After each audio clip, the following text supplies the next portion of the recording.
کہ میلاد پر تو ہم خوشی منائیں، ایک امتی ہونے کا اظہار کریں، لیکن سیرت کے حوالے سے جہاں آپ واجب الاتباع ہیں وہاں ہمارا کردار کیا ہے؟ سارے سال تو ہم نے دین کی طرف دیکھا نہیں، آپ کی اتباع کی طرف دیکھا نہیں، اور اللہ تعالیٰ نے تو اپنی ساتھ محبت کو بھی آپ کی اتباع کے ساتھ وابستہ کر لیا۔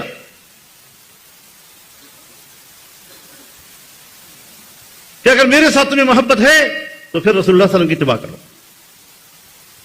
قل ان کنتم تحبون اللہ فاتبعونی یحببکم اللہ۔ اللہ کی محبت بھی اگر ہمیں نصیب ہوتی ہے تو بھی اس شرط پر کہ رسول اللہ کی اطاعت کرو۔ کہ جب 12 ربیع الاول آتا ہے تو ہم یوم میلاد کے طور پر یہ دن مناتے ہیں، اور رسول اللہ صلی اللہ علیہ وسلم کا نور جب دنیا میں چمکا اور پورے کائنات کو روشن کیا، آج امت اس پر خوشی کا اظہار کرتی ہے۔ اس اعتبار سے تو رسول اللہ ہماری محبت کے مستحق ہیں، ان کے بغیر ہم جائیں گے کدھر؟ لا يؤمن احدكم حتى اكون احب اليه من والده وولده والناس اجمعين۔ تم میں سے کوئی شخص اس وقت تک مومن نہیں ہے جب تک میں اسے اپنے والد سے، اپنے بیٹے سے اور تمام لوگوں سے زیادہ محبوب نہ بن جاؤں۔ ایمان کامل نہیں ہوتا۔ اللہ رب العزت نے بڑی صراحت کے ساتھ فرما دیا، قل ان كان آباؤكم وأبناؤكم وإخوانكم وأزواجكم وعشيرتكم وأموال اقترفتموها وتجارة تخشون كسادها ومساكن ترضونها أحب إليكم من الله ورسوله وجهاد في سبيله فتربصوا حتى يأتي الله بأمره۔ انسان کا تعلق دنیا میں جن چیزوں سے ہے وہ سب گن کر بتا دیے۔ خونی رشتہ ہے، باپ دادا کی محبت، بیٹے پوتے پڑپوتوں کی محبت، بھائیوں کی محبت، قبیلے کی محبت، میاں بیوی کی محبت،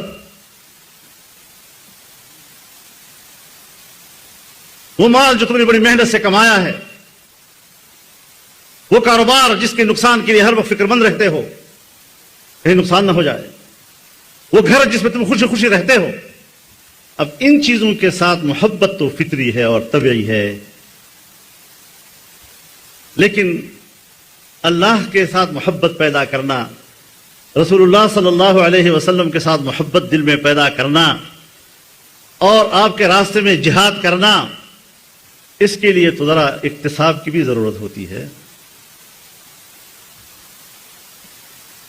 اب آپ اندازہ لگائیں، اس کے باوجود فرماتے ہیں فتربصوا، پھر انتظار کرو حتی یأتی اللہ بأمرہ، کہ خدا کا عذاب تمہارے اوپر آ جائے۔ اب ایک چیز خلقتاً ہے، تخلیقی ہے، طبیعی ہے، فطری ہے، اس میں کسی تکلیف اور کلفت اور اکتساب کی ضرورت نہیں ہے، اور دوسری چیز جو ہے اس میں ذرا اکتساب ہے، محنت کرنی پڑتی ہے، اور وہاں پر بھی اللہ تعالیٰ فرماتے ہیں کہ ہمت کرو، محنت کرو، تعلق بناؤ، اتنا بناؤ، اتنا بناؤ، اتنا بناؤ کہ ماں باپ بھی کچھ نہ رہ جائیں، برادری بھی کچھ نہ رہ جائے، مال اور تجارت بھی کچھ نہ رہ جائے، کہ تمہارے گھر اور بنگلے بھی کچھ نہ رہ جائیں، اور اگر یہ اللہ اور اس کے رسول اور اللہ کے راستے میں جہاد سے بڑھ گئے تو پھر خدا کے عذاب کا انتظار کرو۔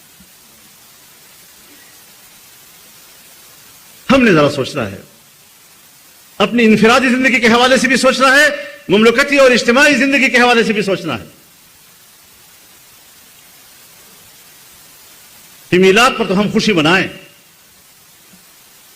ایک امتی ہونے کا اظہار کریں، لیکن سیرت کے حوالے سے جہاں آپ واجب الاتباع ہیں وہاں ہمارا کردار کیا ہے؟ سارے سال تو ہم نے دین کی طرف دیکھا نہیں، آپ کی اتباع کی طرف دیکھا نہیں، اور اللہ تعالیٰ نے تو اپنی ساتھ محبت کو بھی آپ کی اتباع کے ساتھ وابستہ کر لیا۔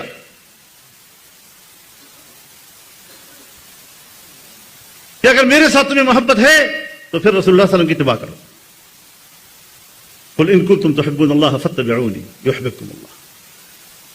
اللہ کی محبت بھی اگر ہمیں نصیب ہوتی ہے تو وہ بھی اس شرط پر کہ رسول اللہ کی اطاعت کرو. تو آپ اندازہ لگائیں کہ من حیث القوم ہماری وہ کوتاہی